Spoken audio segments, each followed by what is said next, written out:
Coming to you from the M&M Exterior Studio in Nooksville, Virginia, this is Flushing It Out with Samantha Spittle, the introvert's extrovert. She talks to people so you don't have to. For now.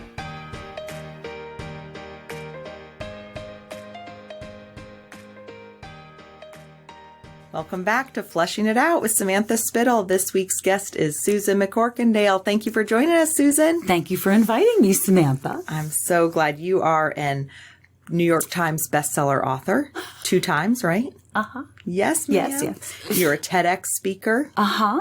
And you're the host of Flaws Are the New Bad. She's really got my resume down. I love this girl. I try to hit all the high points. So thank you. In your own words, Susan, tell us who you are.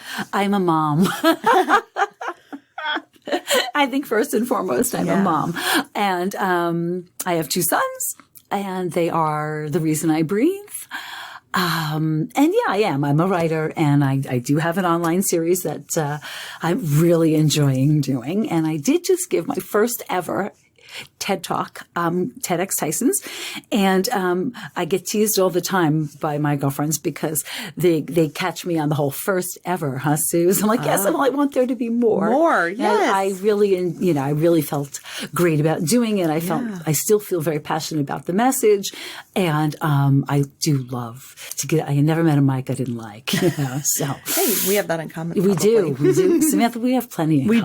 We do. Hey, I love hearing that from you. Thank you so much. And from you, thank you. Woohoo, I hope to follow. We're over here kind of fighting for the mic, Yeah. We have 2. It's okay. Yeah, we're okay. I loved your TED Talk. Thank you. I shared it. I'll share it on the Fleshing It Out page. Thank you. But why don't you tell listeners what was the TED Talk? The TED Talk the title of it is Make Peace with Your Grief and Watch where it leads you. Because my feeling after having gone through the death of my husband and having to come to terms with my grief, I really didn't know how to handle it.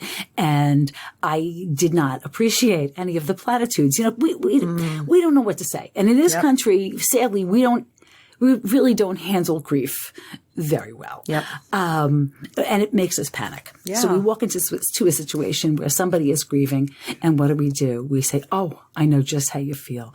When I was such and such an age, I lost my so-and-so. You know what the person wants to do who's grieving and who's putting up with listening to you tell your story? They want to punch you in the face. They want to tell you to F off. So really, they do. So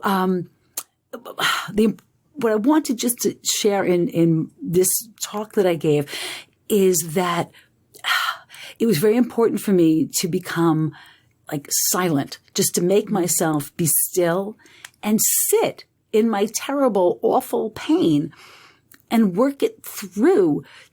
Because really, at first, what I wanted to do was just run away. Ignore it. Yeah. You want to run and scratch yourself out of your skin. You want to leave your skin in another state, and you want to move on. So you can't do that. So I made myself sit with my grief, and over time, I realized that it had just become part of me.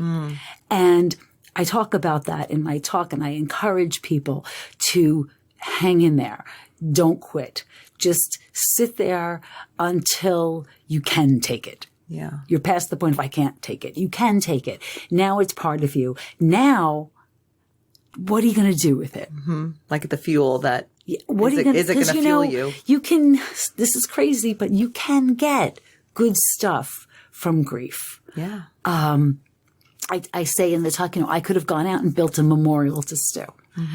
Or I could have made my grandma's meals like my dad did for us when she passed away. It doesn't matter the magnitude of the gesture. It just matters that to me anyway, that you take your grief and use it to do something good. You could become the best cheesecake maker in your neighborhood and run, around once a week delivering cheesecakes to people who have a sweet tooth, to people who are sick, to people you just love and you want to sit and have a cup of coffee with and a piece of cheese. It doesn't matter, And so many people, I don't know that we think about it too often, but so many of the most beautiful things have come from grief.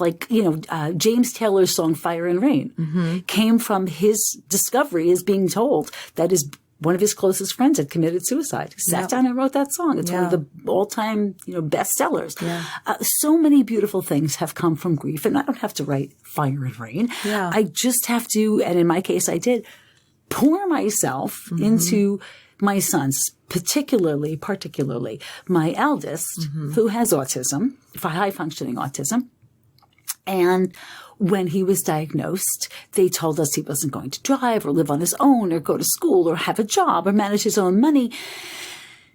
And while my husband was so ill, I could not do anything for my kids. Was he diagnosed with autism while your husband was sick? He was diagnosed prior. Okay.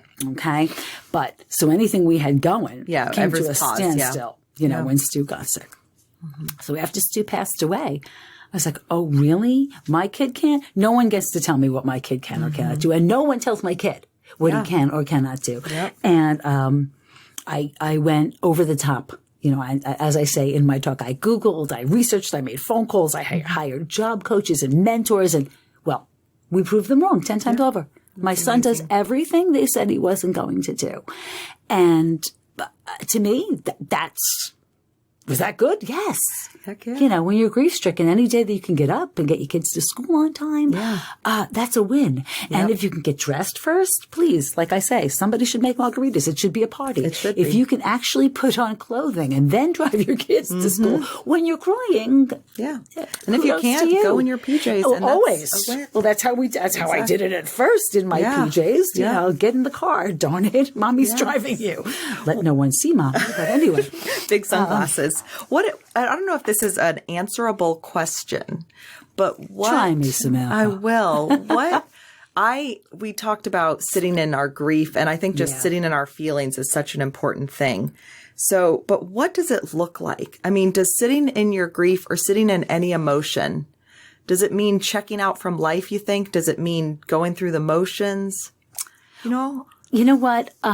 Since I was I'll answer you exactly how it happened to me. Since I was constantly awake and scurrying through the house in the wee dark hours of the night, what I just did was I said, okay, I'm awake and I'm not going to scurry. I'm going to go make myself sit on the floor. I'm going to go sit in a den on the floor with pillows and I'm going to just sit. It was almost like meditative. I just closed my eyes and I listened to my breath. And so I couldn't check out during the day. My kids needed me. I had work I had to do. But in those hours when I had the time because I was wide awake. So I said, so my suggestion would be to set aside the time to face it. Yeah. Turn around and face the barking dog, deal with the bouncing ball, the thing that's in front of you, set aside some time because, we can't check out, can we? Yeah. You still have to go to the grocery store.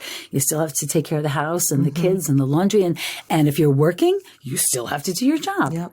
But you have to set aside some time like you would for, meditating, doing yoga, exercising. Yeah.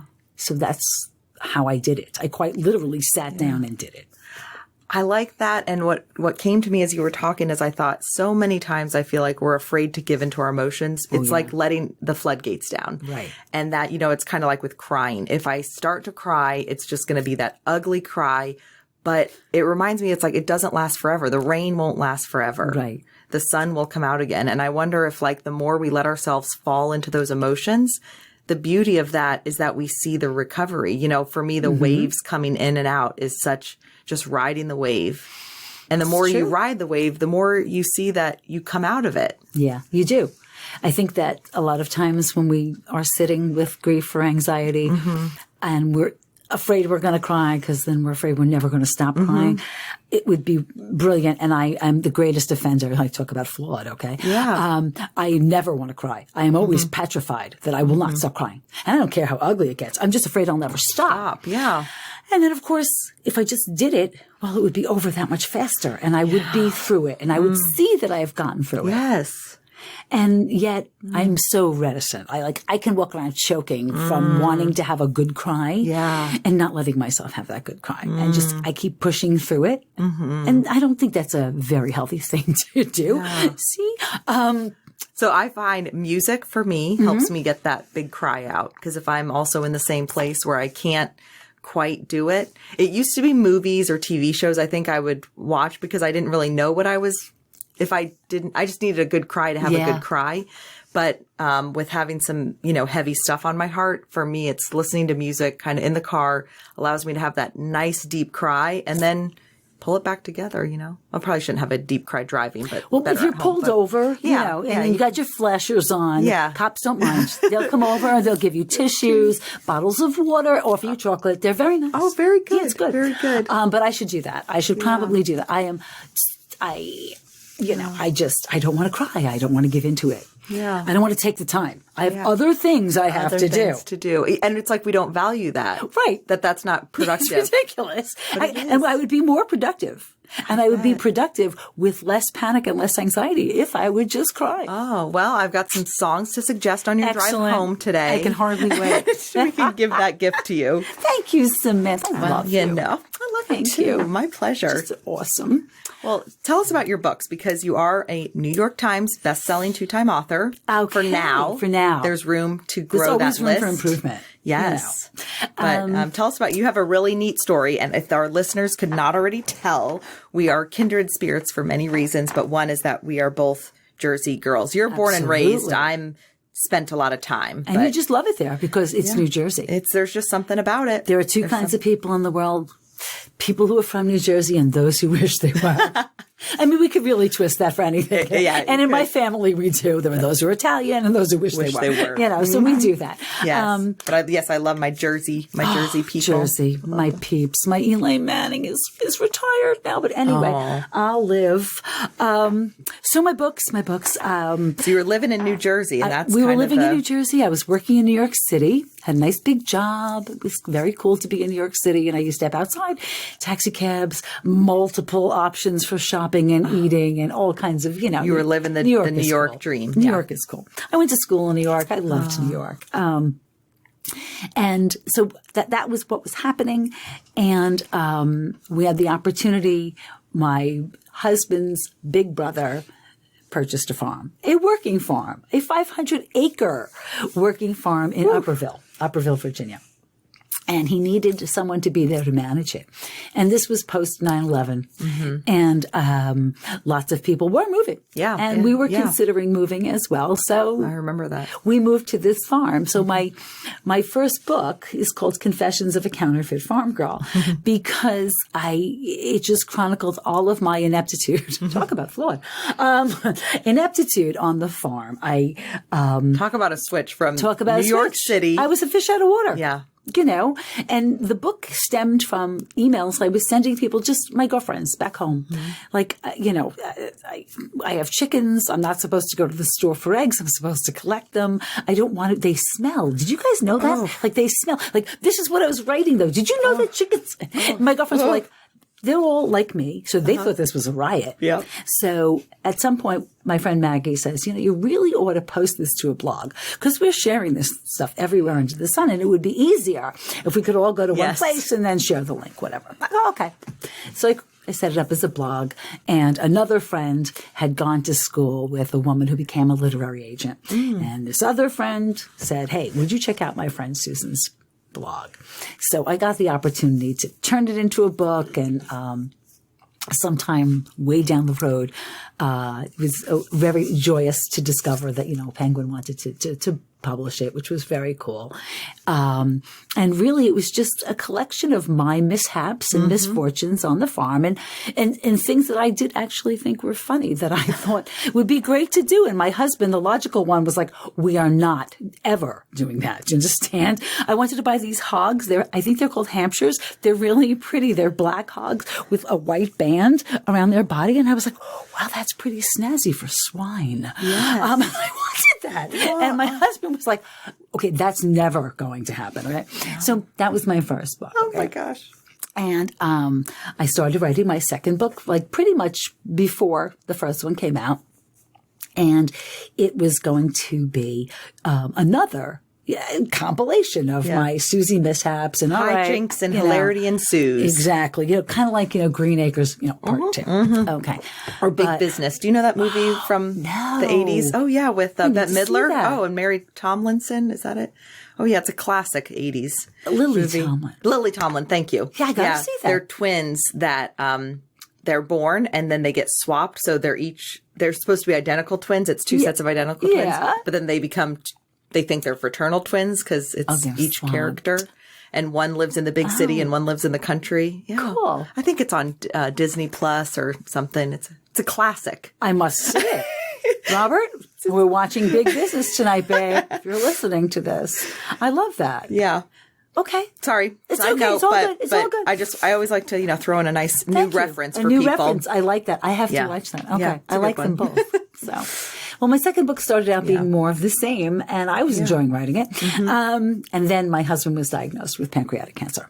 And I had a discussion, I remember, with my agent at the time, and I was like, well, I'm not going to talk about that. She was like, you're writing a memoir. You have to talk about that, Susan. Yeah. People are worried. They know. Yeah. So, okay. So it turns into also my chronicling his illness, and my ineptitude on the farm, and talking about the fact that, like, the minute someone, the C word gets bandied about, you get promoted. You get to do all of your spouse's responsibilities and your own. And now you are not just the farm hand, you are the farm manager. And never in the history of farming has there been a worse farm manager than Susan. I would fight. I could probably get that title from you. Yeah, I can't handle animals. So, well, no. And mine were looking for my husband, and they were breaking through the fences and coming around the house.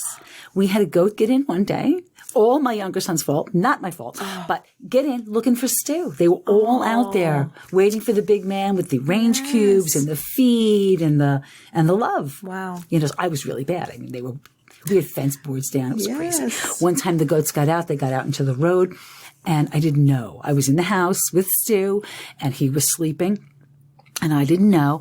And all of a sudden, I look out the window, and there's a very big man carrying something under both arms. And I'm like, he's got our goats. I go running out of the house. He's like, ma'am, these your goats? These your goats, ma'am? And I said, yes, I'm so sorry. He goes, oh, no, ma'am. So he puts them back. So the thing with goats is you don't fence them in as much as you fence them out. So you put them back where they belonged. And you try to keep them out of your flowers and whatever else you've got going on. You put them back where they belonged. And he asked me what was going on. I said, my husband is very sick. I'm doing my best to keep it all together here. And he says to me, I'm going to put you on my church prayer list. I found out very quickly that if you are on one church prayer list, you are on dozens. Yeah. It takes no time. And I was, I was so blown away and so touched, but I was so inept. So it became a book about my ineptitude and also about Stu's illness and about how we handled it. And we chose to handle it with buckets of imported humor. So that meant all of us, the four of us, were, scheduled to watch many, many episodes of Seinfeld. Yes. Funny movies. We're the type of family, we enjoyed Tropic Thunder, so we enjoyed it way too much. Yes. So that's how we handled it. Me too. Two birds of a feather, you and I. So, and the book became that. Yeah. It turned. You said something, when I saw you speak recently, you said with your husband's illness and diagnosis that the second book, it went from everything can't just be funny. Right. And that was really powerful. It can't transition. It's not, things are not funny. Yeah. But you can look at them and decide that, okay, this is really bad, but at least it's not one of the kids. And we would say this to each other. But see, you're going, oh, we would laugh. Yeah. We'd be in the emergency room. Imagine if it was one of the boys. Hell with you. Yeah. The kids would be so much, and we would laugh, Yeah, you have to. Or, I think I told you at the same presentation that he would give his health history and they would say to him in the emergency room every time, how old was your mother when she died? 90. How did she die? In childbirth. This is what we did. It was our way of coping. Yeah. And while everything may not be funny, it does make it a little bit. But you can find the joy in it. Yeah. It does make it a little easier. I think that's the powerful message, though, you have, is that you can talk about the real stuff and still have joy and still have the humor. Yeah. And that it doesn't have to just be humorous. Right. And that's what, you talked about earlier, just calling your agent and saying, I'm not going to talk about this stuff, though. But it was finding that you can talk about the real stuff. And I think that sometimes we're called to talk about the real stuff with humor because it's disarming for people.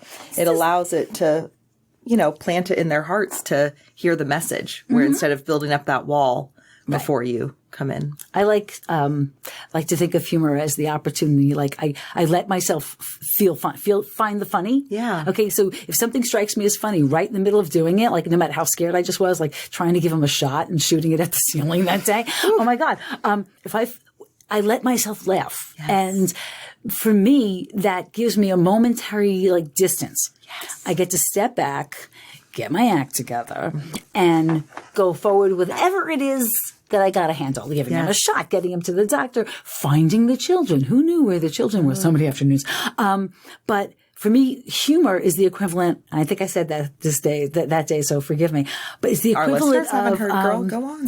It's the equivalent of putting your oxygen mask on first and then helping somebody else with theirs. It allows you that moment to get your act together. I love that you said that because being that we're very similar, same thing with humor. I feel like I kind of have had those tapes playing in my head that I laugh at in inappropriate times and I laugh when things are uncomfortable. And laughing has gotten a bad rap because it's, people say, as we talked about, it's a defense mechanism. That's not a defense mechanism. And I love how you said that because it was like, you know what? It allows me to feel the feeling. It's a heal mechanism. Exactly. It gives you 2 seconds, 3 seconds to take a step back. What are we really looking at here? Let me walk forward versus let me suppress it. Let me just tuck it away and move forward. And I'm not going to cry or laugh. I'm just going to keep not feeling. Yeah. Where I want to feel for a second and process this. And people get the giggles all the time at wakes and funeral services. And then they stand around like this trying not to laugh. No, for God's sake, the person would not want you not to laugh. I firmly believe that. Just because my life has stopped, I don't want yours to. Yeah, exactly. I always felt like that with there's a saying with cancer, if one person in the family has cancer, the whole family has cancer. And I was like, well, I'll be damned. No way. Absolutely not. Not happening in our house. No, I am here to be the stopper of that. Yeah. So the humor helped a lot. And Stu, Stu was such a funny man. He was a very funny guy, very bright guy, very well read, a great dad, and funny. Yeah. Despite everything that was going on, he was so really funny. Wow. He walks into the doctor's office one day at Georgetown. Actually, we're in the examining room. And he goes, how do you like this tan? And doctor's like, oh, well, apparently you pooped out your stent because you shouldn't be that color. Oh, no. But Stu was like, oh, that's too bad because I was enjoying this. Oh, no. It was so funny. I mean, we all laughed. You have to laugh. He did look great, but, it was the Billy Ribbons. They were like, woo. Whoopsie. But hey, he looked like a movie star. He really did. You enjoyed that? Got some good pictures? Got some good pictures. Yes, we did. Good memories. Mm-hmm. Yeah. So you have been through quite the journey. We all have, honey. I know, you're right. We all are on different journeys. Yeah.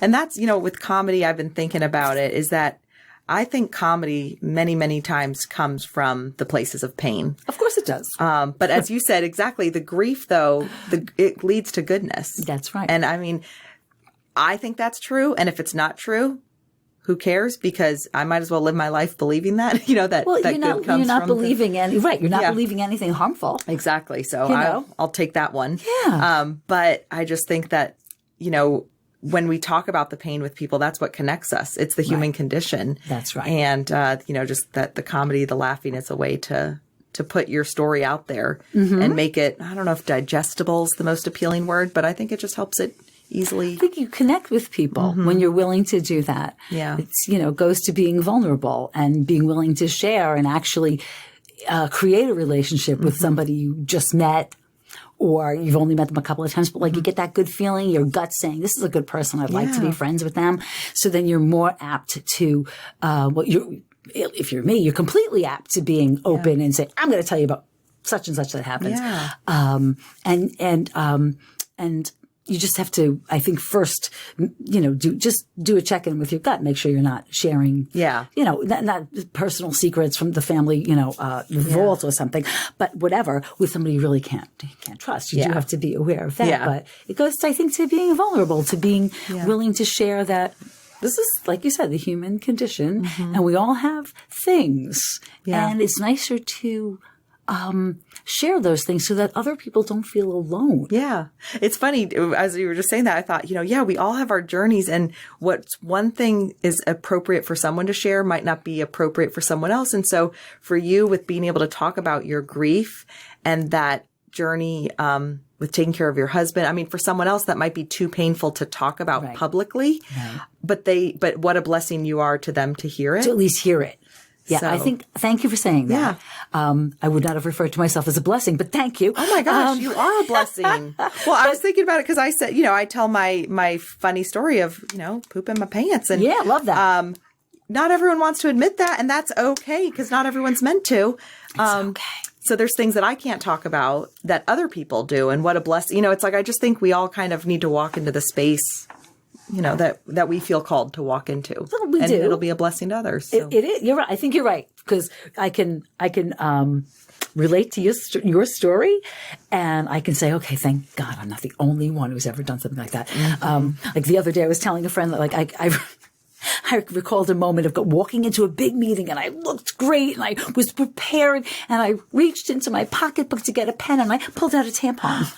And I just anybody? Anybody? No. What are you going to do? They laughed. Yeah. I hung in there. I did not die. Yeah. I put the tampon And you put away, it back. and I got a pen. Yeah. But everybody has those moments, and I love those. Those are great. Those are the best. When those happen, I always just think more material. Yeah. More material. Of course. It's all material, babe. Yep. I have things happen. It's all material. So speaking of material, you have your show, Flaws is the New Black. Flaws are the new black. That's right. Flaws are the new black. Yeah. Well, and where I talk about things like we're talking about now, like pulling out a tampon instead of a pen, or pooping in your pants, or and other things like like learning how to say no.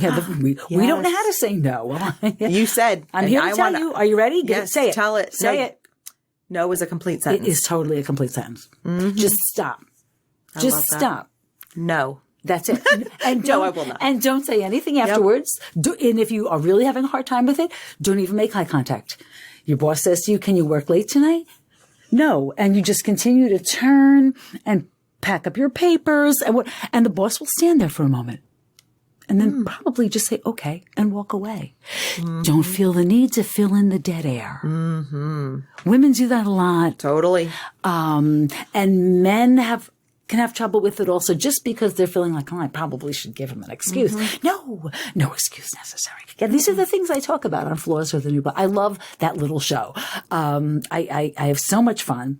And doing it. Every day you drop a new episode. Day. They're about 6 minutes or so? Or? No. My episodes are probably about 2 minutes long. Oh, really? Yeah, people don't have time. Okay, and I want to give them a tidbit. You. I want to give them a tidbit. And I talk about stuff about grief, or when somebody you love is grieving, because and there's a flawed standpoint as well. Didn't I say earlier? We don't know how to handle grief in this company. So, all right, we're a little flawed in that respect.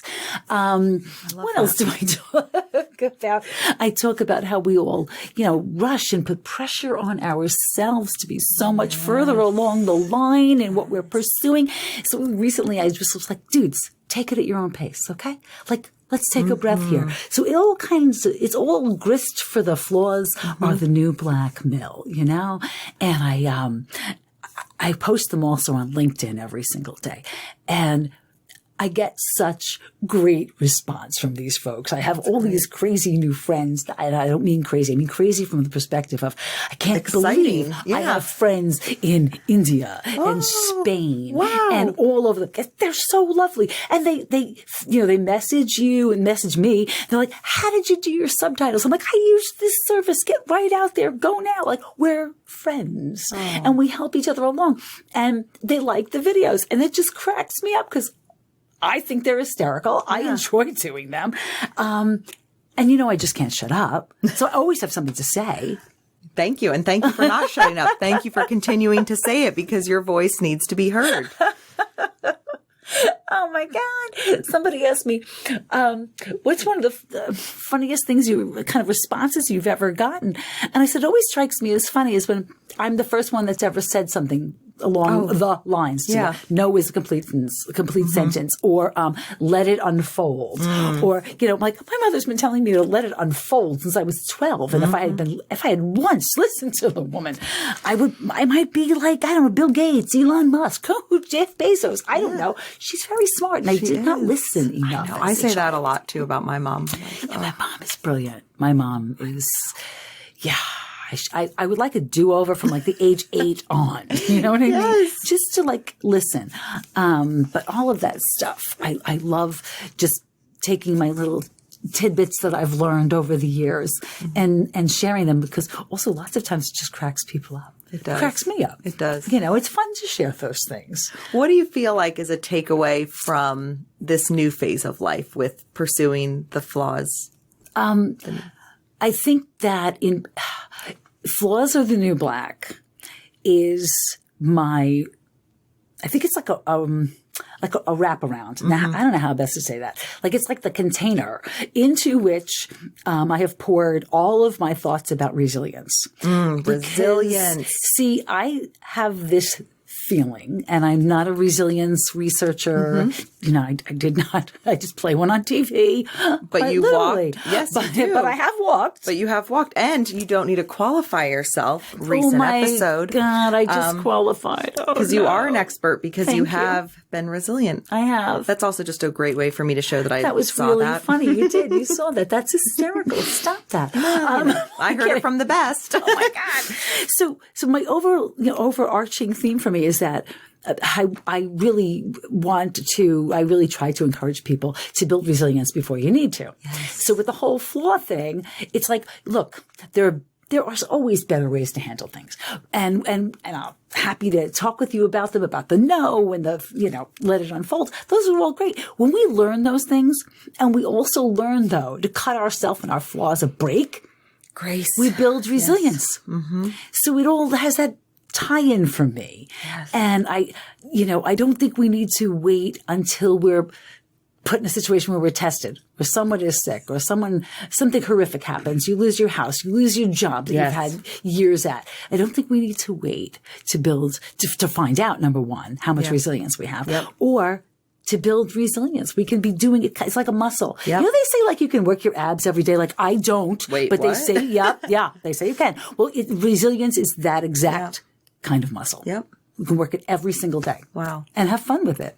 I love it because that ties into, I feel like I've, my whole life been searching. I feel like I've met amazing people with amazing stories. And now, of course, trying to, document it on the podcast. And when you were talking and said that, it kind of clicked in me that I was building resilience without knowing it by collecting people's stories. So that when you go through the stuff, because I always say it's not if, it's when. And so I didn't know I was building resilience. I just was collecting stories. But then when the hard times come, you have those stories to look to and remember and say, oh my, I remember now how so-and-so handled that. Yep. That's building resilience. That's in your treasure trove of tools. The tools. Oh, I love the idea of the tools, gathering your tools. And I've said, I was talking to someone recently, or I wrote it or something, is that when you live in the light, you can you shine the light for others to walk their path. So it might not be the same as yours. That's right. But by walking on your path in the light, it'll shine on other people so that they can figure it out. Exactly. They can figure it out. It gives them permission. You can't quit. Somebody is following your example. Yep. And we need to take our own advice, right? Yes, we do. To take Don't our own advice. Samantha, we do. Keep going. Does anybody call you Sam? Because I nearly just did. Oh, yeah, you can. Jeremy calls me Sam, and lots of people. I almost just you called can totally Sam. call me. When people say, what do you prefer? I always say, what do you prefer? Because it's the personality thing. I think it's definitely, Sam is definitely a Jersey. Sam is such a great name. Yeah. I have a niece named Samantha, and we all call her Sam. Yeah. And she's just such a fantastic Sam. Yeah. The quicker talkers say Sam. Oh, see, because we can't wait. Yeah. Even though Jeremy's slower talker, but he goes with Sam. I like Sam too. It's very cute. Thank you. Yeah. Which is, anyway. Just fits with my cute little. I'm just so little and cute. You and are just little and cute. Just like this little and you're a thing. Jersey girl, so it's so cool. Well, Susan, thank you so much. Thank you. I feel like we just scratched the surface because you Probably. have so much to offer. So I'm going to ask you to stick around for an after show for our Sure. full flush. But I just think that Thank your you. story's powerful, and I appreciate you being willing to share it. Anytime, Samantha. Thank you so Anytime. I much. love talking with you. You're my favorite new friend. Well, thank you. You're my favorite new friend. You're awesome. I love it. Yeah. So if people want to find you, where can they find you? They can find me at SusanMcCorkindale.com. And right there, all the little icons. Awesome. From there, you can go to Facebook or Twitter or LinkedIn or Instagram, YouTube, all those places. Yeah. And your books, Confessions of a Counterfeit Farm Girl. And then 500 Acres and No Place to Hide, more Confessions of a Counterfeit Farm Girl. Those are, Amazon, Barnes & Noble, your local little bookstore. In Warrenton, Old Town Open Book. I love them. They always have You should my go in work. and sign them there. I should do that. Yeah. Yeah. And I recently took the grief talk with the help of Michelle Coe. I don't know. I if do you know her, my friend yes. Michelle. I love her. She did all of my website, all of my branding. She's an amazing girl, amazing talent. We took the grief talk and we turned it into a book. That's amazing. Yeah.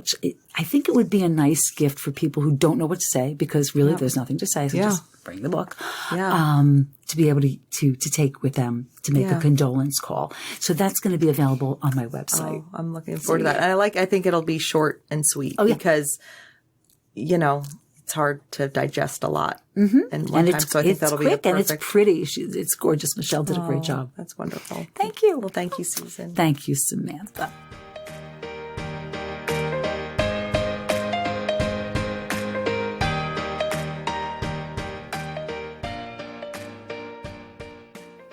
And that's a wrap for now. Thanks for listening to Flushing It Out with Samantha Spittle. Music provided by twinmusicom.org. Song titled Night at the Dance Hall. Sound editing by me, Jeremy Spittle. A special thanks to our studio sponsor, M&M Exteriors. Visit their website at mmexteriors.com for all of your roofing, siding, and gutter needs in the Northern Virginia area. Visit our website at flushingitout.com and be sure to subscribe. This has been a Spitfire production. That was the greatest thing I've ever heard. Don't forget to check out the after show on the Full Flush bonus episode where Samantha and I continue the conversation with our guest. You can find the Full Flush episode right here on Flushing It Out every Friday.